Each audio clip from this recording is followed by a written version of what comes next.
Hello friends, ഞാൻ നിങ്ങളുടെ മൃദുല സദാനന്ദൻ. എന്തൊക്കെയാണ് നിങ്ങളുടെ വിശേഷം? എല്ലാവർക്കും സുഖല്ലേ?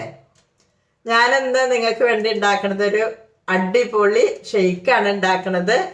അത് ഞാൻ കൂവപ്പൊടി വെച്ചിട്ടാണ് ഇന്ന് ഞാൻ ഷെയ്ക്ക് ഉണ്ടാക്കുന്നത്. ഇപ്പോൾ നമുക്ക് നല്ല ചൂട് കാലമാണ്. അപ്പോൾ നമുക്ക് ദേഹം തണുക്കാനും എല്ലാറ്റിനും വളരെ നല്ലതാണ് നമുക്ക് ഈ കൂവപ്പൊടി കഴിക്കുന്നത്. അപ്പോൾ കൂവപ്പൊടി വെച്ചിട്ടാണ് ഞാൻ നിങ്ങൾക്ക് ഇന്ന് ഷെയ്ക്ക് ഉണ്ടാക്കുന്നത്.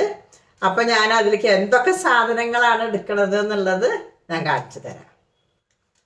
ഷെയ്ക്ക് ഉണ്ടാക്കാനുള്ള സാധനങ്ങൾ ഞാനിവിടെ കൂവപ്പൊടി ഞാനൊരു 1.5 ടേബിൾ സ്പൂൺ എടുത്തിട്ടുണ്ട്. കണ്ടില്ലേ, നമ്മുടെ നാട്ടിൽ ഉണ്ടാക്കിയിട്ടുള്ള കണ്ടില്ലേ, ഇങ്ങനത്തെ കൂവപ്പൊടിയാണ്. നല്ല ഒറിജിനൽ കൂവപ്പൊടിയാണ് കേട്ടോ. പിന്നെ ഞാൻ അതിലേക്ക് ഒരു നേന്ത്രപ്പഴം എടുത്തിട്ടുണ്ട്. പിന്നെ നമുക്ക് ആവശ്യത്തിനുള്ള ഒരു 3 ടേബിൾ സ്പൂണ് പഞ്ചസാര എടുത്തിട്ടുണ്ട്. ഇനി പഞ്ചസാര എല്ലാം തേനാണ് എടുക്കുന്നത് വെച്ചാൽ തേൻ എടുക്കുക, അതാണ് കൂടുതലും നല്ലത്. ഞാനിപ്പോൾ പഞ്ചസാരയാണ് എടുത്തിരിക്കണത്. പിന്നെ ഞാൻ പാല് തിളപ്പിച്ചിട്ട് ഫ്രീസറിൽ വെച്ചിട്ട് കട്ടയാക്കിയിട്ടുള്ള പാലാണത്. അത് ഞാനൊരു പാക്കറ്റ് പാലിൻ്റെയാണ് എടുത്തിരിക്കണത്. പിന്നെ ഏലക്കായ, ഒരു ഫ്ലേവറിന് വേണ്ടിയിട്ട് ഞാനൊരു ഏലക്കായ എടുത്തിട്ടുണ്ട് 2 അത് നമുക്ക് പൊളിച്ചിട്ട് അതിലിട്ട് കൊടുക്കാം. അപ്പോൾ ഇത്രയും സാധനങ്ങളാണ് നമുക്ക് ഈ ഷെയ്ക്ക് ഉണ്ടാക്കാൻ ആവശ്യമുള്ളത്. എന്നാൽ നമുക്ക് ഷെയ്ക്ക് ഉണ്ടാക്കാനൊക്കെ നോക്കാം. നമുക്ക് എന്നാലും ഇനി കൂവപ്പൊടി ഉണ്ടല്ലോ, അത് ഈ പാത്രത്തിലേക്ക് ഇടാം. അതിലേക്ക് കുറച്ച് വെള്ളം ഒഴിച്ചു കൊടുക്കാം. നമുക്ക്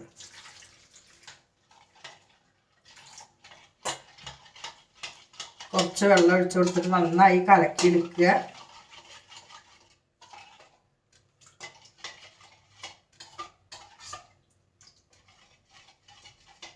നന്നായി കലക്കിയതിന് ശേഷം നമുക്കൊന്നും കൂടെ അരിച്ചെടുക്കാം.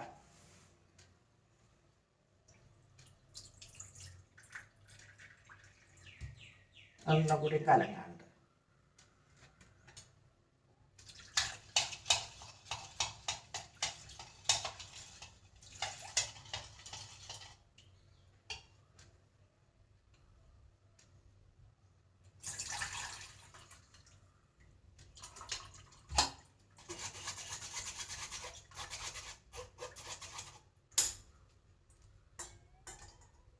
കുറച്ചും കൂടി വെള്ളം നമുക്കിതിൽ ഒഴിച്ചിട്ട് നമുക്കിതിന് ഇതിങ്ങോട്ട് വിരകിയെടുക്കാം.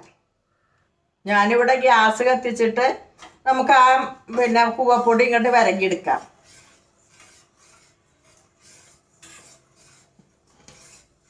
നന്നായിട്ട് വിരകിയെടുക്കാം. നമുക്കത് ഭയങ്കര നല്ലതാട്ടോ നമുക്ക് ഈ ചൂട് കാലത്തെ. അല്ലെങ്കിലും ഈ പിന്നെ വയറിൻ്റെ അസുഖത്തിനൊക്കെ നമ്മൾ ഈ കൂവപ്പൊടി തിളപ്പിച്ചിട്ട് കുടിക്കുമല്ലോ. അതൊരു ഒരു സ്പൂണ് പിന്നെ കലക്കിയിട്ട് വെള്ളത്തിൽ കലക്കിയിട്ട് നമ്മൾ അസലായിട്ടൊന്ന് അങ്ങോട്ട് തിളപ്പിച്ചിട്ട് പാല് പാർന്ന് തിളപ്പിച്ച് ലേശം പഞ്ചസാര ഇട്ടിട്ട് കഴിക്കാൻ വളരെ നല്ലതാണ്. ദേഹത്തിലെ ചൂടൊക്കെ പോകുന്നതാണ് പറയുക. പണ്ടുള്ള ആൾക്കാരൊക്കെ അങ്ങനെ കഴിക്കും. അതേപോലെ ഈ വയറിന് അസുഖമുള്ള സമയത്ത് വയറ്റുന്നോക്കുള്ള സമയത്ത് അങ്ങനത്തെ ഒക്കെ കൊടുക്കാറുണ്ട് കേട്ടോ ഈ കൂവപ്പൊടി. നമ്മളുടെ കൂവപ്പൊടി ഇപ്പൊ ഇവിടെ ഏകദേശം അങ്ങനെ കുറുകി വരുന്നുണ്ട്, കണ്ടില്ലേ?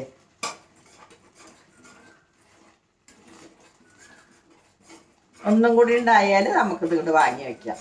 എന്നിട്ട് നന്നായി ഒന്നിങ്ങോട്ട് ആറി വരട്ടെ.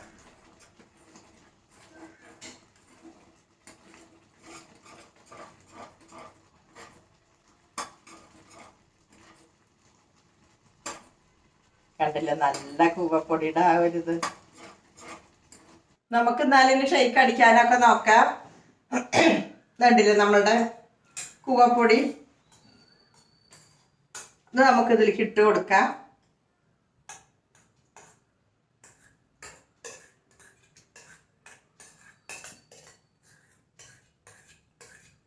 ഇട്ട് കൊടുത്തു. ഇനി നമുക്ക് ഇതിലേക്ക് ഉണ്ടല്ലോ, ഞാൻ പറഞ്ഞില്ലേ പഴം ഒന്ന് എടുക്കുന്നുണ്ട് പറഞ്ഞില്ലേ, ഈ പഴം കൂടി അങ്ങോട്ട് ചെറുതാക്കി കട്ട് ചെയ്തിട്ട് അങ്ങോട്ട് ഇട്ട് കൊടുക്കാം.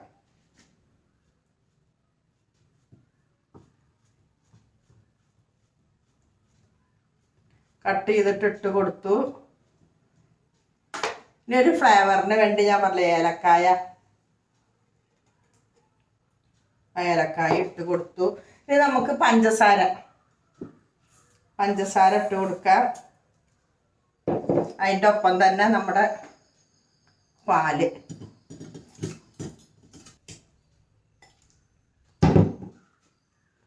നമുക്കിനി ഇത് അടിക്കാൻ നോക്കാം.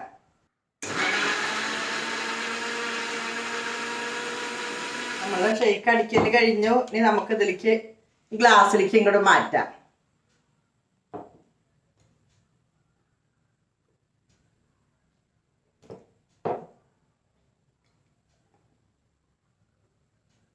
ഗ്ലാസ്സിലേക്ക് മാറ്റി ഇനി നമുക്കുണ്ടല്ലോ ഓരോ ചെറിയ ഇതിൻ്റെ മേലെ വെച്ച് കൊടുക്കാം.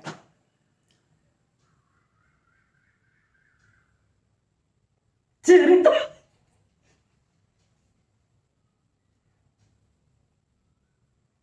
കട്ട് ചെയ്തിടാം. അങ്ങനെ നമ്മുടെ കൂവപ്പൊടി വെച്ചിട്ടുള്ള ഷേക്ക് ഇവിടെ റെഡിയായി വന്നിട്ടുണ്ട്. നിങ്ങളെല്ലാവരും ഇതൊന്ന് ഉണ്ടാക്കി നോക്കിക്കോളോട്ടാ. പിന്നെ ഇതിൽ നന്നായിട്ട് അയൺ അടങ്ങിയിരിക്കുന്നുണ്ട്.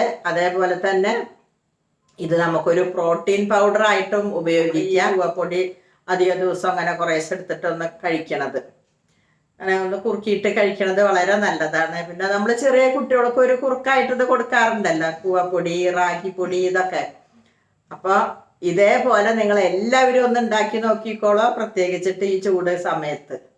അപ്പോൾ നിങ്ങൾക്ക് ഈ വീഡിയോ ഇഷ്ടപ്പെട്ടു എന്ന് വിചാരിക്കണം. അപ്പോൾ നമുക്ക് എന്നാലിനി അടുത്ത വീഡിയോയിൽ കാണാം.